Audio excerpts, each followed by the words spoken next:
السلام علیکم ورحمۃ اللہ وبرکاتہ۔ شیخ نشین میں تشریف فرما مولانا سید شاہ ظہیر الدین علی صوفی قادری صاحب، مولانا رحیم الدین انصاری صاحب، مولانا سید مسعود حسین مشتری صاحب، سید نثار حسین حیدر آغا صاحب، علماء مشایخین عظام، صدر معتمدین مجلس اتحاد المسلمین تلنگانہ اور آندھرا پردیش کے مختلف اضلاع سے آئے ہوئے مجلس اتحاد المسلمین کے صدر معتمدین و اراکین بلدیہ، مہاراشٹر کے مختلف اضلاع سے اور ممبئی اور کرناٹکا سے آئے ہوئے تمام مجلس اتحاد المسلمین کے محبان، اور میں خاص طور سے آج کے جلسے میں ان حضرات کا خیر مقدم بھی کرتا ہوں، اور ان 4 ذمہ داروں کا میں 5 ذمہ داروں کا آپ کے سامنے تعارف بھی کرانا چاہتا ہوں کہ حالیہ مہاراشٹر کے اسمبلی کے انتخابات میں مجلس اتحاد المسلمین کے پلیٹ فارم سے ان ذمہ داروں نے، ان حضرات نے الیکشن لڑا اور الحمدللہ بہت محنت کی، بڑی جستجو کی۔ ان میں سے ایک کو ہی کامیابی ملی، مگر جو جیت نہیں پائے وہ ہار کر بھی عوام کے دلوں کو جیت گئے، اور ان خاص طور سے میں شکر گزار ہوں مہاراشٹر کی عوام کا، جنہوں نے مجلس اتحاد المسلمین کو اپنی محبتوں سے نوازا۔ آج کے جلسے میں ہمارے بیت اللہ کے مجلس اتحاد المسلمین کے رکن اسمبلی جناب وارث پٹھان صاحب ہیں۔ میں چاہوں گا کہ وارث پٹھان صاحب ذرا کھڑے ہو کر عوام کو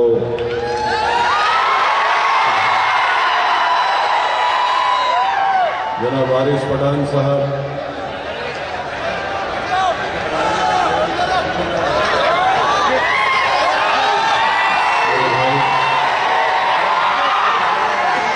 اگر آپ اس طرح کے چیخ پکار کریں گے تو یہ ادب کے خلاف ہے۔ تو جلسہ رحمت اللہ عالمین ہے، جس میں مختلف مکاتب فکر کے ذمہ داروں کو دعوت دی جاتی ہے، اور وہ آ کر جلسہ رحمت اللہ عالمین میں اپنے بصیرت و فروز خطابات سے ہم تمام کو بتاتے ہیں۔ دوسرے ہمارے امیدوار تھے عبدالحمید صاحب ورسووا کے۔ عبدالحمید صاحب الحمدللہ اتنی محنت کیے، صرف 12 دن کی محنت میں عبدالحمید صاحب نے بڑے بڑی جماعتوں کے کروڑپتی امیدواروں کو چنے چبا دیا، اور اس حلقے میں عبدالحمید صاحب کو ان کے نام سے زیادہ لوگ ان کو اللہ اکبر کے نام سے جانتے تھے۔ ہمارے راجہ رہبر صاحب بانڈرا ایسٹ کے، جو بڑے ہی بے باکی کے ساتھ، اور راجہ رہبر صاحب کا جو مقابلہ تھا بانڈرا ایسٹ سے مختلف سیاسی جماعت کے امیدواروں کے ساتھ ساتھ، وہاں پر جو بلڈنگ مافیا تھا، یہ تنہ تنہا اس بلڈنگ مافیا سے بھی مقابلہ کر رہے تھے، اور بہت ہی زبردست ووٹ انہوں نے حاصل کیے، اور مجھے پورا یقین ہے کہ انشاءاللہ تعالی راجہ رہبر صاحب ہو یا عبدالحمید صاحب ہو، انشاءاللہ تعالی آئندہ اس حلقوں سے ہماری کامیابی اللہ کے کرم سے ضرور ہوگی انشاءاللہ تعالی۔ ہمارے بھیونڈی کے زبیر شیخ بھی ہے، زبیر شیخ بھی ہے، اور پھر ناندیڑ کے مجلس اتحاد المسلمین کا وہ بے باک سپاہی جو کئی برس سے اکیلے اپنے ساتھیوں کے ساتھ مراٹھواڑہ، خاص طور سے مراٹھواڑہ کے مختلف علاقوں کا دورہ کر رہا تھا، سید نعیم کی ہمارے درمیان میں۔ میرے عزیز دوستو،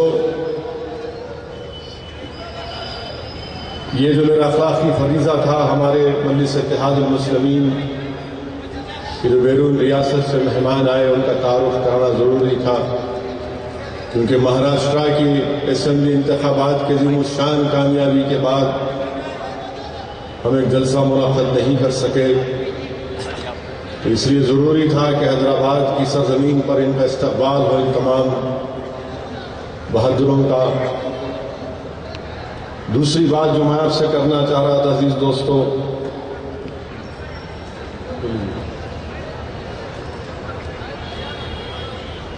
کہ کل شہر حیدرآباد اور ہندوستان کے مختلف مقامات اور شہروں میں جلسے اور جلوس میلاد نکالا جائے گا۔ میں اس بات کو پھر سے دہرا رہا ہوں کہ جامعہ نظامیہ اور مختلف علماؤں نے فتویٰ دیا کہ جلوس میں غیر اسلامی کام کرنا غلط ہے، جلوس میں کسی کو تکلیف پہنچانا، اس کے خلاف جامعہ نظامیہ کے علماء نے فتویٰ دیا۔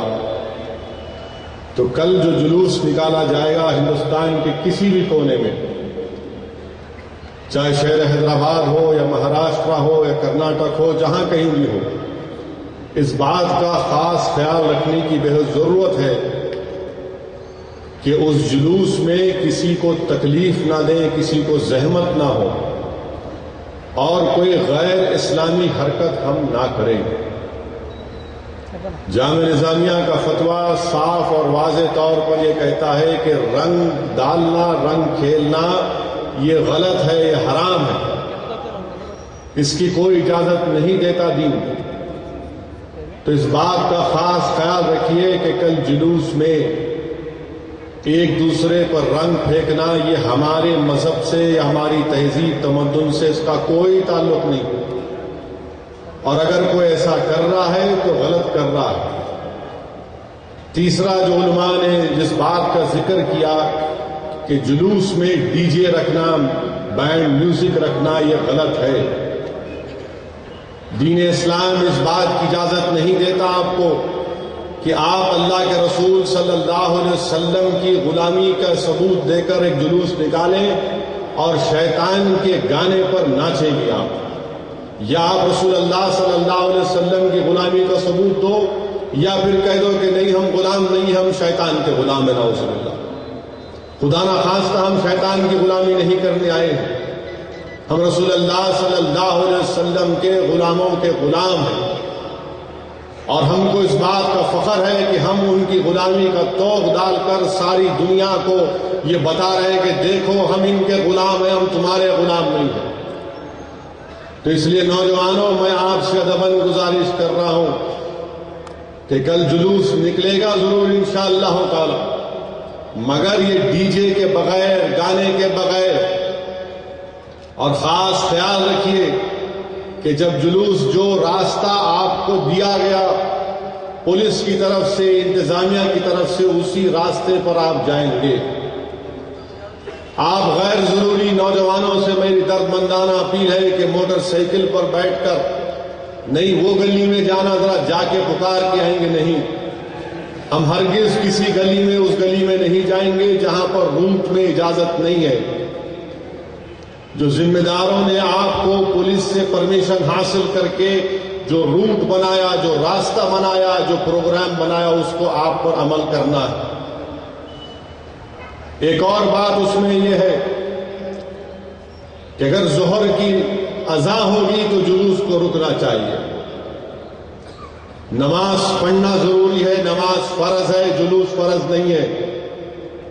نماز فرض ہے، نماز پڑھنا ہے، مسجد جہاں نہیں ہے تو جا کے مسجد میں سر کو جھکانا، نماز پڑھنا، اور نماز پورے پڑھنے کے بعد آپ جلوس جاری رکھیے۔ یہ نہیں ہے کہ ظہر کی اذان ہو رہی ہے اور ہم یا رسول اللہ کا نعرہ دے کر جلوس لے کے جا رہے ہیں۔ یاد رکھو رسول اللہ صلی اللہ علیہ وسلم ارشاد فرمایا کہ نماز میری آنکھوں کی ٹھنڈک ہے۔ یاد رکھو نوجوانوں، ہم میں اور اغیاروں میں فرق صرف نماز کا ہے۔ اور جب جلوس میں رہیں گے تو میری آپ سے اپیل ہے کہ وضو سے رہو، وضو سے رہو۔ اور جب جلوس میں رہیں گے تو سگریٹ کم سے کم جلوس کے درمیان میں سگریٹ مت پیو۔ کئی نوجوانوں کی تصاویر میرے پاس آتے کہ ایک ہاتھ میں ہرا جھنڈا بھی ہے اور نوش فرما رہے ہیں۔ نہیں میرے بھائی، یہ ہنسنے کی بات نہیں ہے۔ بعض علماء نے تمباکو نوشی کو حرام قرار دیا اس لیے کہ آپ کی صحت متاثر ہوتی۔ اور اللہ کے رسول صلی اللہ علیہ وسلم کی حدیث کیا ہے کہ میں میری امت کو طاقتور دیکھنا چاہتا ہوں۔ تو علماء کرام نے اس حدیث کے سلسلے میں کہا کہ نہ صرف دین کے اعتبار سے، علم کے اعتبار سے، دولت کے اعتبار سے، بلکہ صحت کے اعتبار سے کہ رسول اللہ صلی اللہ علیہ وسلم کا ارشاد مبارک کہ میں میری امت کو طاقتور دیکھنا چاہتا ہوں۔ یاد رکھو، اگر تم سگریٹ پیو گے نوجوانوں، اور اگر تم کو دوڑ کر کسی اپنی ایک بہن کو بچانا ہے تو تمہارا ساتھ چھوڑ دے گی، تم گر جاؤ گے، تم بھاگ نہیں پاؤ گے۔ اور خاص طور سے کل کے جلوس میں اور پھر یہ بھی سننے میں آیا کہ بعض نوجوان جو ہے، مجھے نہیں معلوم، مجھے کسی نے کہا، اللہ کرے غلط ہو، بعض نوجوان جو ہے کھانسی کی دوا بھی پی لیتے، ڈرگز۔ یہ کیا ہے؟ اس سے چھوڑنے کی ضرورت ہے۔ یہ غلامی کا ثبوت نہیں دے رہے ہم اپنے نفس کی غلامی کا ثبوت دے رہے، ہم شیطان کی نعوذ باللہ غلامی کا ثبوت دے رہے۔ کم سے کم میلاد کے جلوس میں ایسا جلوس ہو کہ یاد کرو نوجوانوں، جب رسول اللہ صلی اللہ علیہ وسلم فاتح مکہ بن کر مکہ میں داخل ہوئے، مکہ میں جب داخل ہوئے اتنی تکالیف رسول اللہ صلی اللہ علیہ وسلم کو دی گئی تھی۔ صحن کعبہ ہے اور اونٹ کی اجڑی میرے آقا پر ڈالی جا رہی ہے، صحن کعبہ ہے اور بدتمیزی کی جا رہی ہے، تو صدیق اکبر بیچ میں آتے تو صدیق اکبر کو مارا گیا۔ صدیق اکبر بے ہوش ہو گئے، جب ہوش آیا تو پکار کر کہا کہ رسول اللہ صلی اللہ علیہ وسلم کیسے؟ فاتح مکہ میں آقا داخل ہوئے تو رسول اللہ صلی اللہ علیہ وسلم نے ہم تمام کو پیغام دیا، دنیا کو پیغام دیا کہ ایک جب فاتح ہوتا ہے، وکٹر ہوتا ہے، تو غرور اور تکبر کے مظاہرے نہیں کرتا، بلکہ اللہ کے رسول صلی اللہ علیہ وسلم نے اپنی نظروں کو نیچے کیا تاکہ وہ لوگ جو رسول اللہ صلی اللہ علیہ وسلم پر تکلیف دینے کی کوشش کرتے تھے، مذاق اڑاتے تھے، کہیں ان کی نظریں مجھ سے نہ ملے اور وہ شرمندہ نہ ہو جائے۔ تو کل جلوس میں اس طرح کا مظاہرہ ہونا، اخلاص کے ساتھ، جس کو انگریزی میں کہا گیا کہ پورے ہمبلنس جو آپ کے پاس ہے، آپ ایسا نہیں جائیں گے کہ کوئی سینہ تان کر دیکھ لوں گا آپ کون ہے۔ آپ رسول اللہ صلی اللہ علیہ وسلم کی غلامی کا ثبوت دینے دنیا کو بتا رہے ہیں۔ اور صحیح کہا حمید الدین شرفی صاحب نے اپنی تقریر میں، حمید الدین شرفی صاحب نے ایک بات کہی، بصیرت افروز کتاب تھا مولانا حمید الدین شرفی صاحب کا، جس میں شرفی صاحب نے کہا کہ دیکھنے والے یہ کہیں کہ دیکھو یہ غلام ہے تو آقا کا کیا معاملہ ہوگا۔ یہ مظاہرے کرو نوجوانوں کہ دنیا کل جب تم کو دیکھے گی اس جلوس میں تو بولے گی کہ ہاں مجھے سوچنا پڑے گا اسلام کے بارے میں، مجھے پڑھنا پڑے گا اسلام کے بارے میں، مجھے قرآن پڑھنا پڑے گا جب میں ان لوگوں کو دیکھ رہا ہوں کہ کیا ڈسپلن سے جا رہے ہیں، کسی کو زحمت نہیں دے رہے۔ اور یاد رکھو نوجوانوں، رسول اللہ صلی اللہ علیہ وسلم نے ارشاد فرمایا کہ اگر راستے میں پتھر بھی ہے تو اس کو اٹھاؤ، بازو کرو، بازو رکھو، ہٹاؤ۔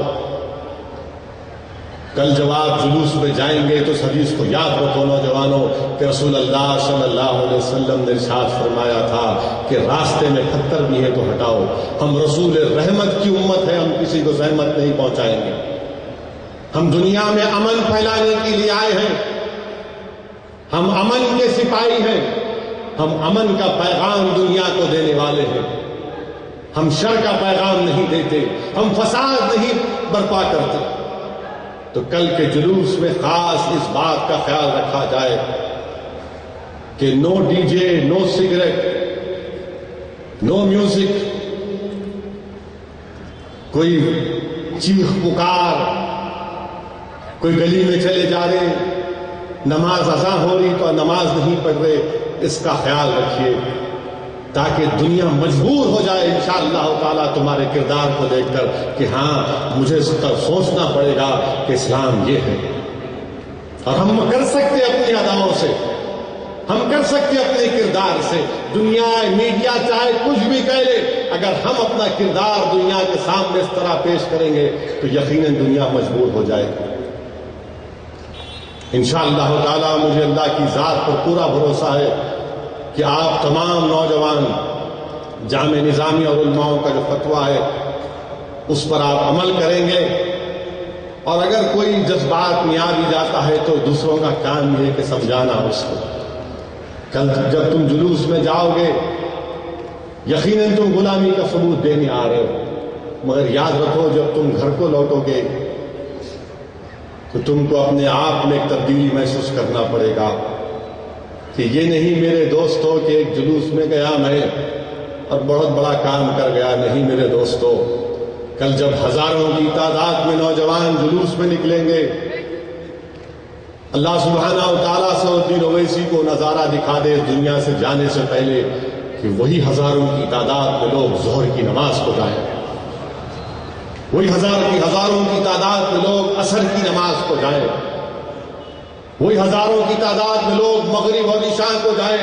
یاد رکھو سرزمین دکن پر اگر ہزاروں موٹر سائیکلوں پر نوجوان نکل کر اپنے اپنے مسجدوں کو جائیں گے تو یقین مانو اس سے بڑا کوئی دعوت کا کام نہیں ہو سکتا۔ سوچو تھوڑی دیر کے لیے کہ کل تم جب ہزاروں کی تعداد میں موٹر سائیکلوں پر جاؤ گے، اگر تم روز 5 وقت نماز ہزاروں کی تعداد میں مسجدوں کو جاؤ گے تو یقین مانو ساری دنیا یہ کہے گی کہ ہاں یہ اسلام ہے، ہم بھی اس کو قبول کر لیں گے، اور انشاءاللہ تعالیٰ وہ ہوگا۔ یاد رکھو نوجوانوں، اگر تم نہیں کرو گے تو اللہ ہمارا محتاج نہیں ہے، اللہ ہم سے بہتر قوم کو پیدا کرے گا، اللہ ان سے محبت کرے گا، وہ اللہ سے ہمارے زیادہ محبت کریں گے۔ اللہ ہمارا محتاج نہیں ہے، ہم اللہ کے محتاج ہیں۔ اسلام ہمارا محتاج نہیں ہے، ہم اسلام کے محتاج ہیں۔ یاد رکھو نوجوانوں، اسلام ہماری پہلی اور آخری پناہ گاہ ہے۔ نوجوانوں تم ایک دیوار کی طرح ہو، اگر تم گر جاؤ گے تو زمانہ اس کو راستہ بنا دے گا۔ تم ایک دیوار ہو اس ملت کے لیے، اور تم ایک ایسی طاقتور دیوار کے طور پر کھڑے رہو، اگر تم گر جاؤ گے تو قوم گر جائے گی۔ اسی لیے میں آج سے چند اہم گزارشات خاص طور سے نوجوانوں سے کر رہا تھا۔ کل تم جذبے اور محبت کے مظاہرے کرو گے تو یاد رکھو اپنی اماں کے بارے میں بھی سوچنا۔ افسوس ہوتا ہے کہ 31 دسمبر کو میں راستے سے جا رہا تھا، کیا دیکھتا ہوں کہ ہر جگہ پر کیک رکھا ہوا ہے۔ میں پریشان، پچھلے سال یہ کیفیت نہیں تھی کیک کھانے کی۔ ہم سمجھتے تھے کہ حلیم، رمضان آیا تو حلیم، مگر یہ نئی کیفیت پیدا ہوئی۔ کیک کھا رہے آپ لوگ، اتنا مزے کا دکھ رہا کیک، اور وہ بھی 31 دسمبر کو ہی کیک۔ کبھی لکھ گئے سال میں کبھی 1-2 مرتبہ اپنی اماں کو لوما کیک لے کے آپ تو اور میں بیٹھ کے کھائیں گے، کبھی اپنی بیوی کو لے جا کے دیے چلو اپن کیک کھائیں گے۔ 31 دسمبر کو ہی کیک کہیں کی یاد آیا بھائی؟ کہاں کا کیک، کدھر کا کیک؟ وہ کیک سے ہمارے کو کیا کرنا ہے؟ کیک کو کک مارو۔ 31 دسمبر کو ہی پورے میں کوئی جگہ رکا، میں ہوٹل والے کو بولا، ملا بھائی ماجرا کیا ہے بتائیے۔